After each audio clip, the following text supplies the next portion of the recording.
नमस्कार, आप देख रहे हैं मिशन खेतीबाड़ी और मैं हूं आपके साथ सिमरनजीत सिंह। अब बात करेंगे खेती किसानी से जुड़ी सप्ताह भर की खबरों की। आइए नजर डालते हैं।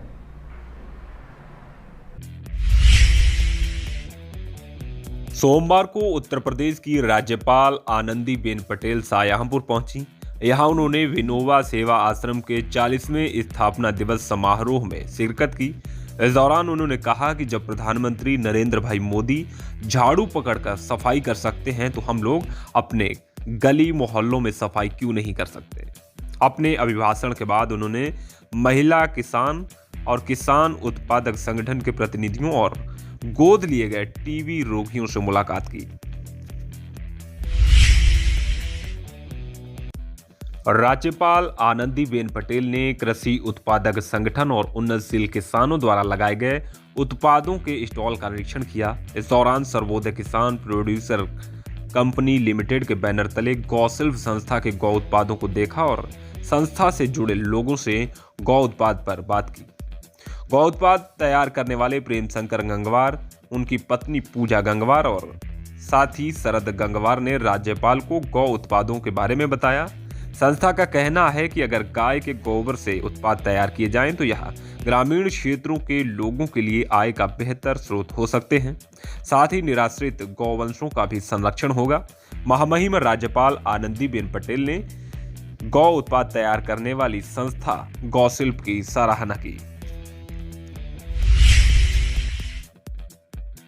विनोबा सेवा आश्रम बरतारा में उत्तर प्रदेश की राज्यपाल आनंदीबेन पटेल ने सर्वोदय किसान प्रोड्यूसर कंपनी लिमिटेड द्वारा प्रमोटेड गौशिल्प ब्रांड के देसी गाय के गोबर से निर्मित हैंडीक्राफ्ट को बेहद सराहा और इस क्राफ्ट से बड़े स्तर पर कार्य करने के लिए प्रोत्साहित भी किया ताकि ग्रामीण महिलाओं को गाय के गोबर से रोजगार के अवसर उपलब्ध हो सके। इसके अलावा राज्यपाल की बेटी और ग्राम श्री एवं क्राफ्ट रूट की डायरेक्टर सुश्री अनार पटेल गौशिल्प के स्टॉल पर भ्रमण कर आश्चर्यचकित हो गई कि गाय के गोबर से बेहद सुंदर हैंडीक्राफ्ट बनाया जा सकता है।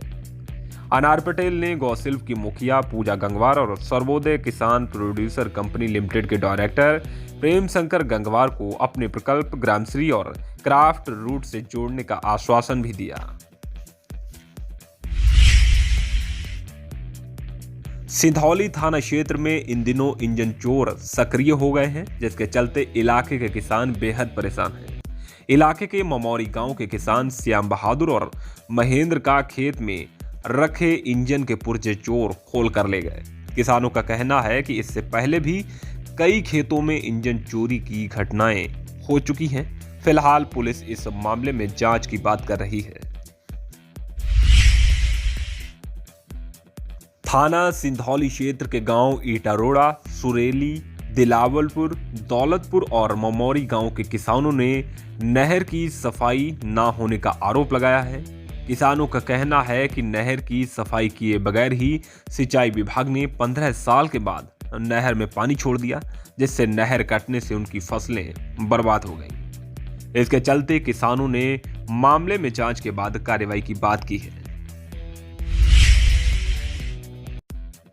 शुक्रवार को तिलहर में कृषि मेले का आयोजन किया गया, जिसमें किसानों से जुड़े विभागों और कंपनियों के स्टॉल लगाए गए। यहां इफ्को, गन्ना विकास परिषद और पशुपालन विभाग सहित कई विभागों के स्टॉल लगाए गए।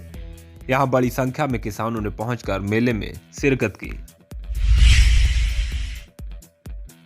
विधानसभा की प्राक्कलन समिति बृहस्पतिवार को निगोही पहुंची। यहां समिति ने बिजली उपकेंद्र का स्थलीय निरीक्षण किया। आपको बता दें कि किसानों की शिकायत पर तिलहर से भाजपा विधायक रोशनलाल वर्मा ने विधानसभा में एक सवाल उठाया था। उन्होंने बिजली विभाग के निगोही उपकेंद्र पर जबरन किसानों की जमीन कब्जाने का सवाल उठाया था। स्थलीय निरीक्षण करने के लिए बृहस्पतिवार को प्राक्कलन समिति निगोही पहुंची। समिति में सभापति ज्ञानेंद्र सिंह सहित 10 विधायक शामिल थे, जिन्होंने स्थलीय निरीक्षण किया।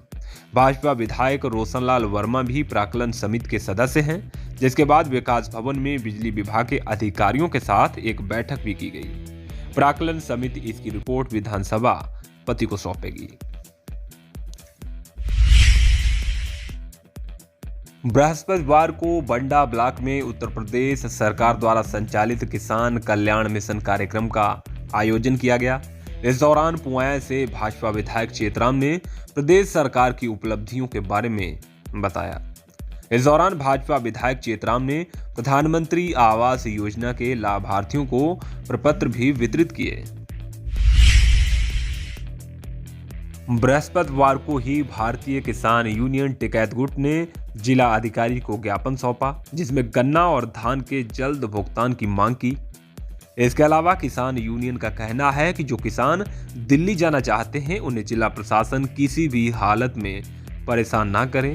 किसान यूनियन के जिलाध्यक्ष मंजीत सिंह ने चेतावनी दी है कि अगर किसानों को रोका गया तो किसान यूनियन इसे बर्दाश्त नहीं करेगी। थाना रौजा क्षेत्र के हथौड़ा बुजुर्ग के रहने वाले किसान सोनू पांडे का शव रेलवे फाटक के पास बृहस्पतिवार सुबह को मिला। परिजनों ने हत्या किए जाने की आशंका जाहिर की। बताया जा रहा है कि सोनू पांडे बुधवार रात अपने घर से खेत की रखवाली करने के लिए निकला था, मगर देर रात वापस नहीं लौटा।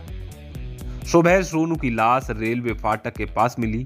सोनू के नाक और कान से खून बह रहा था और शरीर पर भी चोट के निशान थे। परिजनों ने हत्या की आशंका जाहिर करते हुए पुलिस को सूचना दी। फिलहाल पुलिस इस मामले में जांच कर रही है।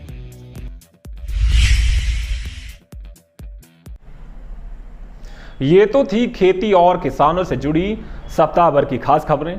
अब हम आपको बताएंगे कि कोई भी पशुपालक अपने पशुधन का बीमा करवाकर अपने जोखिम को कैसे कम कर सकता है। इसके लिए सरकार की ओर से पशुपालकों के लिए पशुधन बीमा योजना चलाई जा रही है। आइए जानते हैं क्या है ये योजना और कैसे किसान इसका लाभ ले सकते हैं। किसानों के लिए पशु और खेती ही उनकी कमाई का एकमात्र जरिया होता है। किसान किसी भी प्राकृतिक आपदा के नुकसान से बचने के लिए अपनी फसल का बीमा करवाता है, लेकिन कई बार खेती किसानी का आधार माने जाने वाले पशुधन का बीमा करवाने के बारे में नहीं सोचता। बीमारी, मौसम या दुर्घटना से होने वाली पशु की मौत से एक किसान को बहुत ज्यादा नुकसान होता है। पशु की मौत से होने वाले नुकसान की भरपाई के लिए सरकार की पशुधन बीमा योजना चलाई जा रही है। यह एक केंद्र प्रायोजित योजना है जो कि देश के 100 जिलों में चलाई जा रही थी। अब यह योजना देश के 300 चयनित जिलों में नियमित रूप से चलाई जा रही है। आज के वक्त में अच्छा दूध देने वाली भैंस की कीमत लाख रुपए से भी ज्यादा होती है, तो वहीं अगर ऊंट या घोड़े की बात की जाए तो इनकी कीमत कई लाख में होती है। इसलिए जरूरी है कि अन्य सामान की तरह पशुधन का बीमा भी करवाया जाए। आपको बता दें कि राज्य सरकार पशुओं के बीमा के लिए समय समय पर अलग अलग योजनाएं संचालित करती है।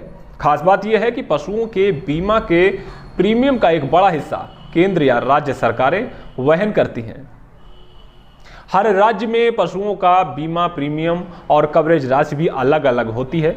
जैसे उत्तर प्रदेश में गाय या भैंस के 50,000 रुपए बीमा कवरेज के लिए प्रीमियम राशि पशुओं की नस्ल के आधार पर 400 से लेकर 1,000 रुपए तक तय की गई है।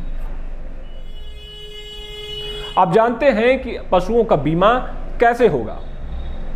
किसानों को अपने पशु का इंश्योरेंस करवाने के लिए सबसे पहले अपने जिले के पशु चिकित्सालय में बीमा की जानकारी देनी होगी, जिसके बाद पशु डॉक्टर और बीमा कंपनी का एजेंट पशुपालक के घर पर जाकर वहां पशु के स्वास्थ्य की जांच करता है।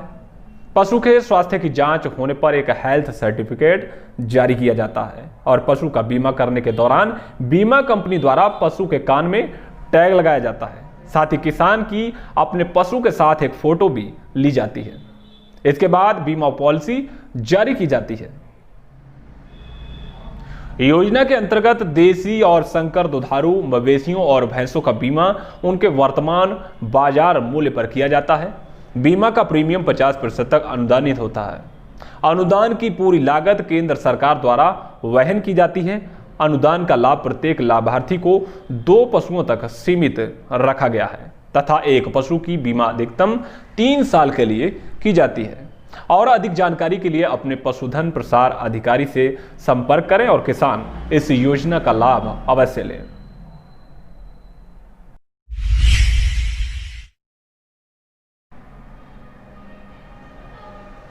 अब बात करेंगे मौसम के मिजाज की। आइए जानते हैं कि कैसा रहेगा आने वाले दिनों में मौसम। आगामी 5 दिनों के मौसम के पूर्वानुमान की बात करें तो आज और कल आसमान में धुंध छाए रहने के कारण हल्की धूप निकलने का अनुमान है।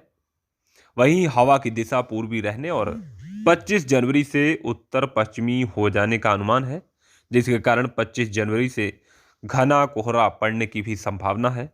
25 जनवरी से अच्छी धूप निकलने का पूर्वानुमान लगाया जा रहा है।